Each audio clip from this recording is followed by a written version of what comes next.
ISL-ൽ Kerala Blasters ഇന്ന് തങ്ങളുടെ 17-ാം മത്സരത്തിൽ ബംഗളൂരു എഫ്സിയെ നേരിടും.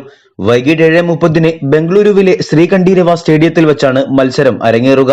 ശ്രീകണ്ഠീരവയിൽ ഇതുവരെ ജയിക്കാനാകാത്ത ബ്ലാസ്റ്റേഴ്സിനെ കഴിഞ്ഞ വർഷം ഇതേ ദിവസം നടന്ന വിവാദ ഗോളും ബംഗളൂരുവിന്റെ നെറുകേടിനും പകരം ചോദിച്ച് ആദ്യ വിജയം കുറിക്കാനുള്ള തയ്യാറെടുപ്പിലായിരിക്കും ആശാനും സംഘവും. പക്ഷേ സീസണിൽ ബംഗളൂരു ജയിച്ച ആകെ 4 മത്സരങ്ങളിൽ 4ഉം അവരുടെ നാട്ടിൽ കളിച്ചപ്പോഴായിരുന്നു.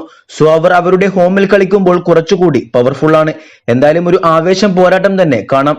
ഇനി ടീം വാർത്തകളിലേക്ക് പോകുമ്പോൾ നിലവിൽ സീസൺ ഔട്ടായ പരിക്കല്ലാതെ നിലവിൽ ബ്ലാസ്റ്റേഴ്സിനും ബംഗളൂരുവിനും പരിക്ക് പ്രശ്നങ്ങളൊന്നും ഇല്ല.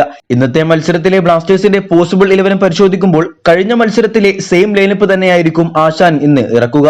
4-4-2 ഫോർമേഷനിൽ ഗോൾ കീപ്പറായി കരഞ്ജിത്തും ഡിഫൻസിൽ ലെഫ്റ്റ് ബാക്കായി നവോച്ച സിംഗും റൈറ്റ് ബാക്കായി സന്ദീപ് സിംഗും 2 സെന്റർ ബാക്കുകളായി ഹുർമിയും മിലോസും മിഡ്ഫീൽഡിൽ വിപിൻ ജീക്സണും വിങ്ങുകളിൽ രാഹുലും സക്കായും മുന്നിൽ 2 സ്ട്രൈക്കേഴ്സായി ഫെഡോറും ദിമിത്രിയോസുമായിരിക്കും ഉണ്ടാവുക. എന്തായാലും കണക്ക് വീട്ടി ആദ്യ വിജയം കുറിച്ച് ചരിത്രം കുറിക്കാൻ ബ്ലാസ്റ്റേഴ്സിന് കഴിയട്ടെ എന്ന് ആശംസിക്കാം.